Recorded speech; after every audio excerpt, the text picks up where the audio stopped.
मुझे बहुत जोरों से भूख लगी है, कुछ खाने को दे दो। अभी तुम्हें खाने के लिए कुछ बनाया ही नहीं है, फिर हम लोग क्या खाएंगे दीदी?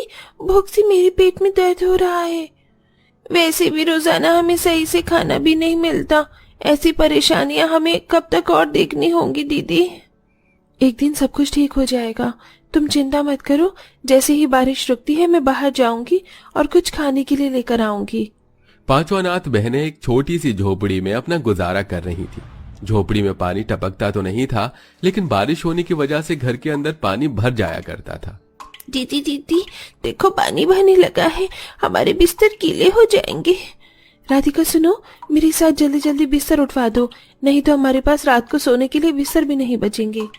ठीक है दीदी, मैं आपकी मदद करती हूँ। वैष्णवी अपनी चारों बहनों में से सबसे बड़ी थी और वो सभी की बहुत अच्छे से देख रेख भी करती थी। राधिका उससे छोटी थी, इसलिए वो हमेशा राधिका की ही मदद लिया करती थी। बाकी की तीनों बहनें छोटी थी, इसलिए वो पढ़ाई कर रही थी।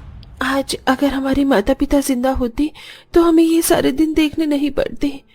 माँ पिताजी हमें छोड़कर चले गए, लेकिन हम बहनें एक दूसरे का साथ जिंदगी भर कभी नहीं छोड़ेंगे। हाँ राधिका, तुमने बिल्कुल सही कहा।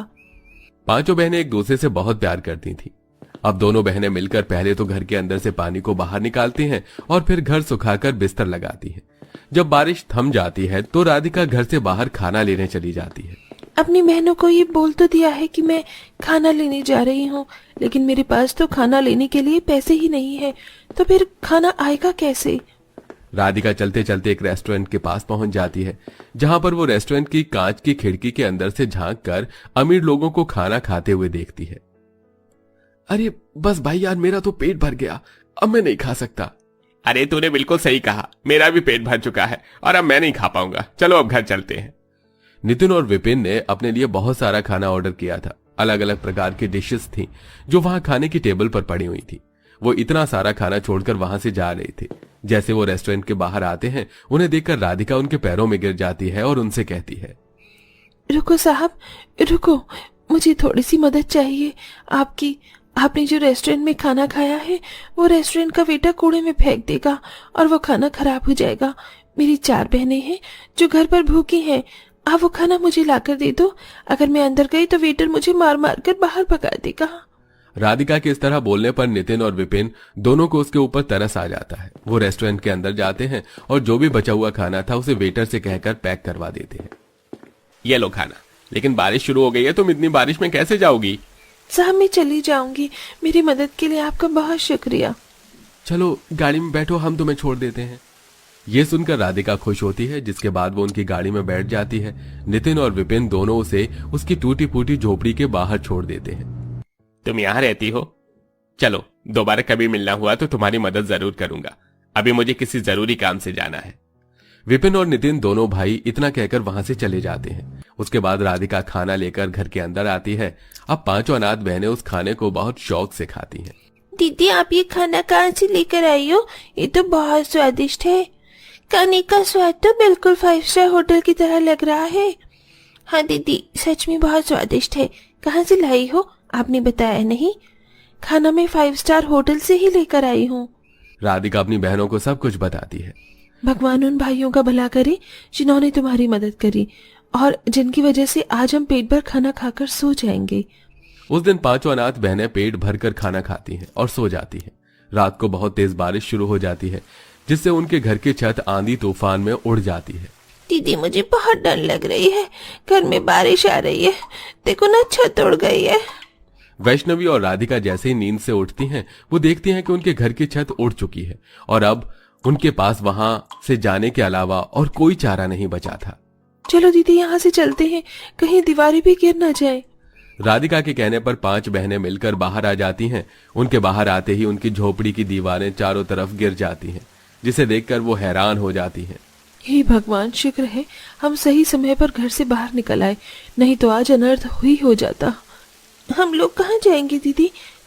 कितनी ठंड हो रही है, बारिश भी रुक नहीं रही। ये ठंडी ठंडी हवाएं बहुत परेशान कर रही हैं दीदी। चलो यहाँ से चलते हैं और अपने रुकने का कोई ठिकाना देखते हैं। पांचों बहनें गांव में यहाँ वहां अपने लिए रुकने का कोई सहारा ढूंढ रही थीं, लेकिन उन्हें कुछ नहीं मिलता। काफी दूर चलने के बाद जब वो पांचों थक जाती हैं तो एक पेड़ के नीचे आकर बैठ जाती हैं। वैसे तो बारिश बहुत तेज हो रही है, लेकिन पेड़ के नीचे बारिश थोड़ी कम लगेगी। तभी एक आदमी उन्हें भागता हुआ नजर आता है। अरे गांव वालों, सो रहे हो तुम सभी? अरे जल्दी से नींद से उठो, बांध टूट गई है, गांव में बाढ़ आने वाली है। चलो चलो गांव वालों, उठ जाओ और अपनी जान बचाकर यहाँ से भागो। उस आदमी के इस तरह जोर जोर से चीखने चिल्लाने के बाद गांव के लोग नींद से जाग जाते हैं और अपने घरों को खाली करने लगते हैं। कुछ लोग तो अपनी जान बचाने के लिए बिना कुछ सामान लिए ही ऊंचे स्तर पर पहुंच जाते हैं और कुछ लोग लालच में आकर अपने घर से सामान निकाल ही रहे होते हैं। इधर पांचों अनाथ बहनें गांव वालों के भगदड़ को देखकर परेशान हो जाती हैं और वो भी वहां से जाने की कोशिश करती हैं, लेकिन तब तक गांव में बहुत सारा पानी आ जाता है। पानी आने की वजह से वो पांचों पानी में बहने लगती हैं। सभी मेरा हाथ पकड़ लो और कोई किसी का हाथ मत छोड़ना, चाहे कुछ भी हो जाए। जब तक हम एक दूसरे का हाथ पकड़कर साथ रहेंगे, हम इस बाढ़ के पानी से कहीं भी जाएंगे तो एक साथ ही रहेंगे। प्रिया, रिया, तो मेरा हाथ थोड़ा टाइट करके पकड़ लो। निधि, चाहे कुछ भी हो जाए मेरा हाथ मत छोड़ना। लाओ दीदी, अपना हाथ दो, मैं आपका हाथ पकड़ लेती हूँ। पांचों बहनें एक दूसरे का हाथ कस के पकड़ लेती हैं, जिसके बाद वो पांचों पानी से बचने के लिए एक लकड़ी के टुकड़े का सहारा लेती हैं और उसके सहारे वहां से ऊंची जगह पर पहुंचने की कोशिश करती हैं। लेकिन बाढ़ का बहाव इतना तेज आता है कि एकदम से पांचों बहनें एक दूसरे से बढ़ जाती हैं। छोटी बहन एक तरफ चली जाती है तो बड़ी दोनों बहनें एक तरफ हो जाती हैं। बचाओ, बचाओ, कोई हमें बचाओ, हम पानी में डूब रहे हैं, कोई हमारी मदद करो। हमारी दीदियां हमसे बिछड़ गई हैं और हम लोग पता नहीं कहाँ बहते जा रहे हैं। तीनों छोटी बहनें तो पानी के तेज बहाव से बेहोश हो जाती हैं और पानी में बहते हुए एक किनारे पहुंच जाती हैं, जहां उन्हें विपिन और नितिन मिलते हैं। हे भगवान, लगता है बाकियों की तरह ये तीन अनाथ लड़कियां भी अपनी फैमिली से बिछड़ गई हैं। अरे जरा देखो गरीब लड़कियों की हालत को, बेचारी पानी से बेहोश हो गई है। चलो इनकी मदद करते हैं। दोनों भाई मिलकर उन तीनों की बहुत मदद करते हैं, जिससे तीनों बहनों को होश आ जाता है तो वो अपनी बड़ी बहनों को ढूंढने लगती हैं। देखो शांत हो जाओ, परेशान मत हो, तुम्हारी बहनें जरूर मिलेंगी। मेरी बहनों का कोई अता पता नहीं है और तुम कह रहे हो वो मिल जाएंगी? हौसले पर तो दुनिया कायम है। देखो ये सारे लोग, ये सभी अपने परिवार से बिछुड़ गए हैं और यहाँ हमारे लगाई कैंप में अपने परिवार के मिलने का इंतजार कर रहे हैं। तुम भी इंतजार करो, तुम्हारे परिवार वाले तुम्हें ढूंढते हुए जरूर आएंगे। बाढ़ के कहर से पांचों अनाथ बहनें बिछड़ जाती हैं और अलग अलग हो जाती हैं, जिसके बाद वो तीनों इंतजार करते करते आधी रात तक वहीं पर रुकी रहती हैं। उनकी ऐसी हालत देखकर अब नितिन और विपिन से रहा नहीं जा रहा था। अरे, लगता है तुम्हारे परिवार से कोई नहीं आया। देखो हमारे साथ हमारे घर चलो, हम तुम्हारी देखरेख करेंगे और कंप्लेंट भी लिखवा देंगे। जैसे ही तुम्हारी बहनें मिल जाएंगी हम तुम्हें उन्हें दे देंगे। अब तीनों गरीब बहनों के पास और कोई चारा नहीं था। वो नितिन और विपिन के साथ रहने के लिए चली जाती हैं। यहाँ नितिन और विपिन दोनों उन तीनों का बहुत अच्छे से ख्याल रखते हैं। इधर बाढ़ के बाद उनकी दोनों बड़ी बहनें उन्हें गांव में बहुत ढूंढती हैं, लेकिन उन्हें उनकी छोटी बहनें कहीं नजर नहीं आती, जिसके चलते वो रो रो के पागल हो जाती हैं। उन्हें लगता है कि बाढ़ के चलते उनकी बहनें भी उनके माता पिता की तरह भगवान को प्यारी हो गईं। अब जो है हम एक दूसरे के लिए हैं दीदी, हम एक दूसरे का साथ नहीं छोड़ेंगे, चाहे कुछ भी हो जाए। चलो राधिका, शहर चलते हैं। अब हम वहीं पर काम करेंगे, वहीं पर रहना सहना करेंगे। दोनों बड़ी बहन शहर आ जाती हैं, जहां वो एक कोठी में काम करना शुरू कर देती हैं। वहां उन्हें रहने के लिए भी जगह मिल जाती है और इधर छोटी बहनें पढ़ाई लिखाई शुरू कर देती हैं। देखते ही देखते पांचों बहनें बड़ी हो जाती हैं। तो बड़ी बहनें आज भी उसी कोठी में काम कर रही थी और छोटी बहनें बड़ी होकर अपनी पढ़ाई पूरी कर रही थी।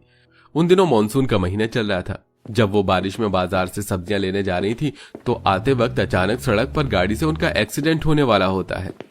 अरे दिखाई नहीं देता क्या तुम्हें? अंधी हो गई हो क्या तुम? अभी एक्सीडेंट हो जाता तो?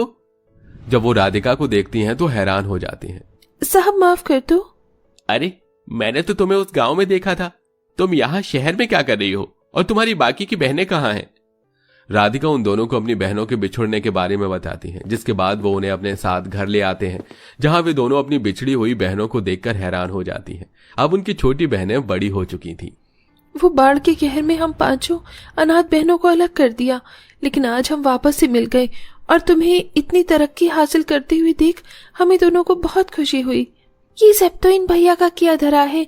अगर ये ना होते तो आज हम तीनों इस दुनिया में ना होती, लेकिन अब हम सब कुछ ठीक कर देंगे। अब आप दोनों को कहीं काम करने की जरूरत नहीं पड़ेगी। तीनों छोटी बहनें बड़ी कंपनी में नौकरी करके एक घर खरीदती हैं, जिसमें अब 5 अनाथ बहनें एक साथ खुशी खुशी मानसून के महीने में रहने लगती हैं।